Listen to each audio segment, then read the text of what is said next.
Yo les postos, c'est Sacha, bienvenue dans cette nouvelle vidéo Mercato et actualité du football. Et on commence avec la Ligue 1 qui pourrait reprendre avec un calendrier inédit.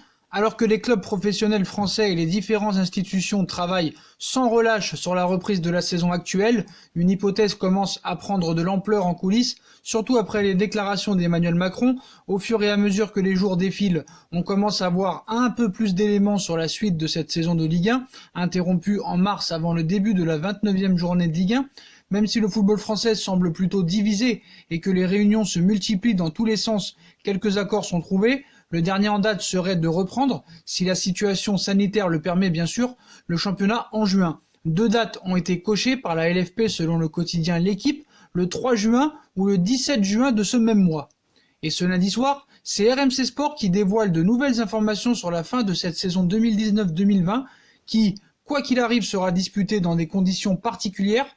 Le média affirme ainsi que la Ligue 1 et la Ligue 2 pourraient finalement ne pas se terminer en 38 journées. Le calendrier pourrait ainsi être raccourci, notamment parce qu'il y a une date butoir pour la Ligue 1. Le 25 juillet, le bureau de la LFP a en tout cas validé cette hypothèse.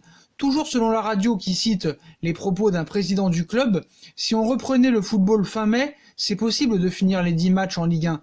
Mais si on reprend le football après le 15 juin en comptant les semaines de préparation, c'est impossible de jouer 10 matchs en moins de 30 jours. Et après les dernières déclarations du président Emmanuel Macron avec un confinement prolongé jusqu'au 11 mai et la fermeture des lieux publics jusqu'au mois de juillet, la possibilité de voir une fin de saison raccourcie prend encore plus d'ampleur. Le champion pourrait donc bien être sacré en 34 journées par exemple, et l'hypothèse que le Paris Saint-Germain soit officiellement champion avant même de reprendre la compétition est aussi à prendre en compte.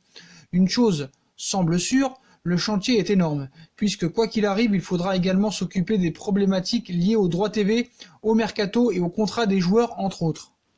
Du côté de l'UEFA, on espère que le championnat se terminera en juillet, les C1 et C3 en août. Depuis le début de cette crise sanitaire, l'UEFA tente de trouver aussi des solutions pour finir la saison en cours avant le mois d'août. Et selon la Cadena Ser, l'instance a enfin réussi à s'entendre avec l'ECA, l'association représentative des plus grands clubs européens, sur un scénario qui ferait cohabiter Ligue des Champions, Ligue Europa et Ligue domestique au cœur de l'été.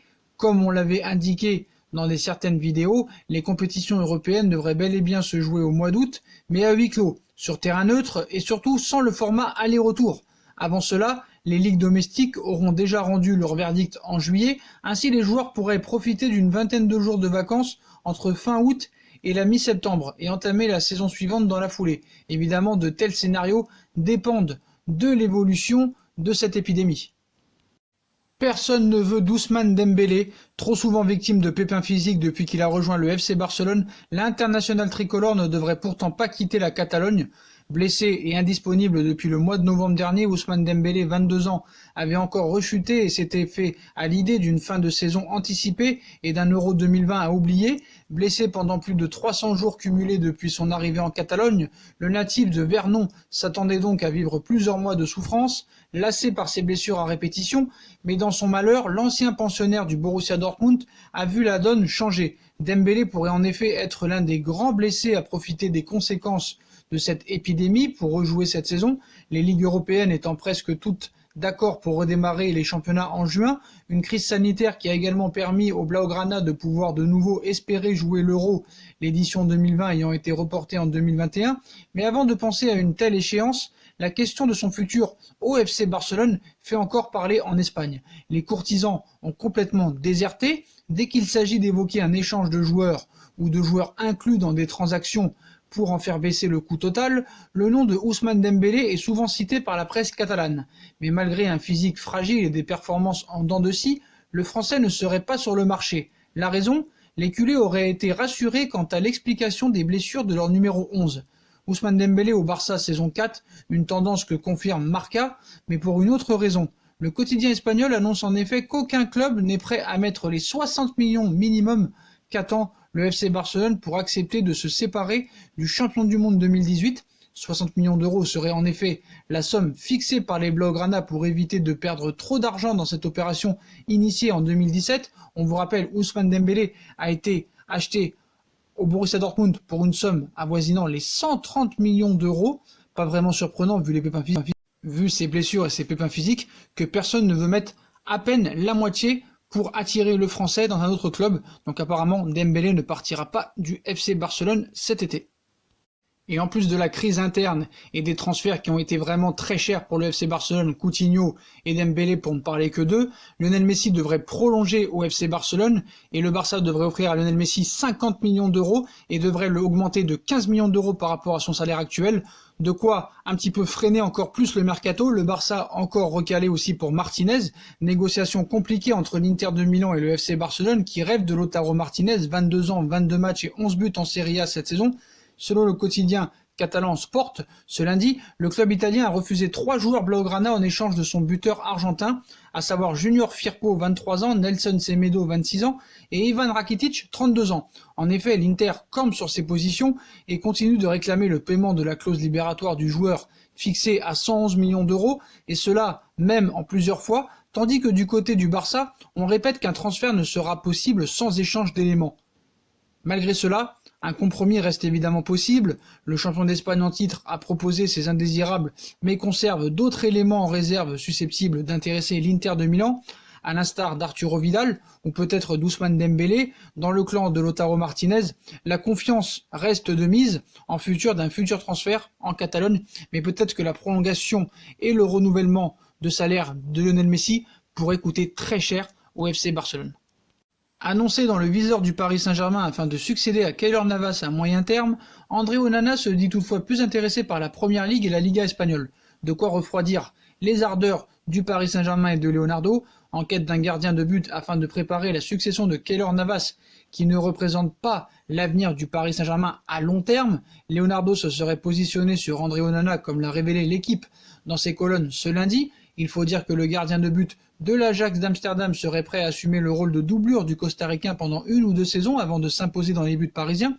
À 24 ans, André Onana présente l'avantage d'être jeune et expérimenté, d'autant plus que son prix inférieur à 30 millions d'euros n'a rien d'exorbitant, mais le Camerounais affiche toutefois une préférence pour la Liga ou la Première Ligue. Donc Onana rêve de la Liga et de la Première Ligue, les championnats où il rêve d'évoluer, la Liga et la Première Ligue. Des contacts avec d'autres clubs, moi je m'occupe uniquement de la partie avec ballon, de ce qui se passe au stade. Le reste, ce sont mes agents qui gèrent. Après, s'il faut penser aux gardiens du futur, je suis sur le marché. C'est quelque chose de normal et je devrais être sur la liste des clubs comme 10 autres gardiens aussi, assure le portier de l'Ajax d'Amsterdam au micro de Canal Sport Afrique, de quoi peut-être doucher les espoirs du Paris Saint-Germain, et en ce qui concerne Paris aussi à d'autres pistes pour peut-être l'après Navas.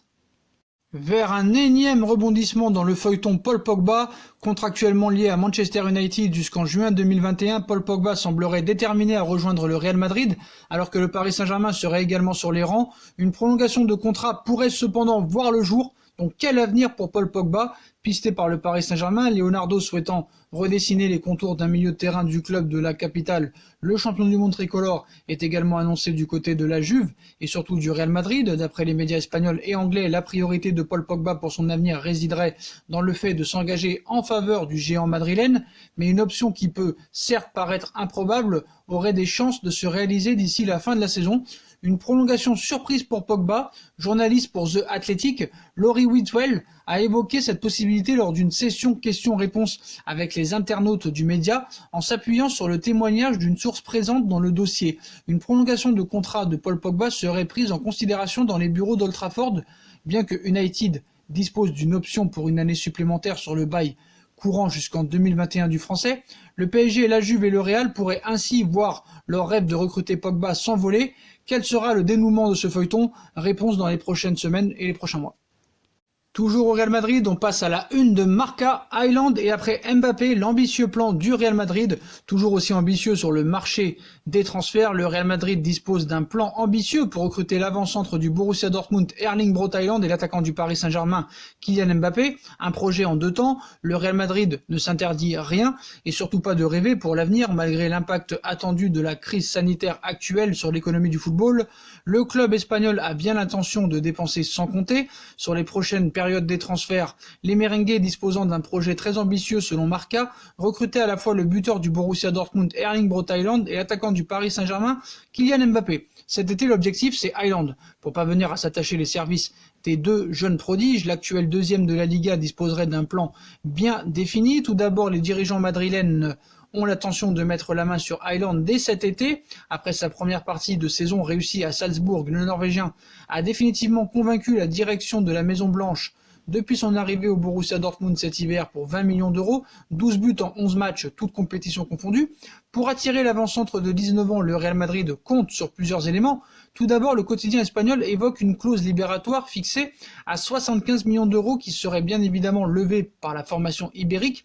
Et ensuite, l'équipe dirigée par Zinedine Zidane se montre particulièrement confiante à l'idée de convaincre l'agent d'Haaland, Mino Raiola, pour finaliser cette opération. Ce qu'il faut expliquer à Marca, c'est que cette clause de 75 millions d'euros ne sera valable qu'à partir de 2021. Donc le Real Madrid ne pourra pas lever l'option d'achat de 75 millions d'euros de Haaland. Soit tu le recrutes cet été pour beaucoup plus, soit tu attends 2021 pour recruter Haaland parce que sa clause libératoire sera active que en 2021, celle de 75 millions d'euros. Donc Marca, n'essayez pas de ressembler à Mundo Esport et quand même vérifiez vos infos et vos sources. Mbappé, offensif bien prévu en 2021, ça c'était prévu. Concernant Mbappé, le Real va jouer la carte de la patience. Conscient que le PSG n'a pas l'intention de céder l'international français dès maintenant, les Madrilènes attendront comme prévu l'été 2021 pour passer à l'offensive sur ce dossier en espérant que le natif de Bondy ne prolongera pas son contrat qui expire en juin 2022. En tout cas, la Maison Blanche a bel et bien un plan d'action pour réaliser ses rêves. Mais voilà, la une de Marca, Haaland et après Mbappé, quoi qu'il en soit, le Real Madrid, s'ils veulent faire la clause de 75 millions d'euros pour Haaland, il faudra attendre 2021, donc rectifiez vos sources. Cet été, ce sera pas possible. Cet été, il faudra balancer les ronds si vous voulez l'avoir. Mais la clause de 75 millions sera active que à l'hiver 2021 ou l'été 2021. En tout cas, à partir de 2021. Voilà les postos, voilà pour toutes les infos mercato et actualités du football. Comme d'habitude, dites-moi en commentaire ce que vous en pensez. Je compte sur vous pour bombarder la barre de like. On like, on partage, on commente, on s'abonne, on active la petite cloche pour être tenu au courant des vidéos qui vont sortir. On nous rejoint sur nos différents réseaux sociaux, Instagram, Facebook, Snapchat, Twitter, ainsi que sur Utip si vous voulez aider à faire évoluer la chaîne en regardant les pubs gratuitement ou en faisant un petit don. N'hésitez pas aussi à vous abonner à ma deuxième chaîne YouTube, No Feeling, qui sera en lien en bas de la page, en description. Voilà les postos, je vous souhaite une bonne continuation, prenez soin de vous et à très vite pour une nouvelle vidéo les postos. Tchuss.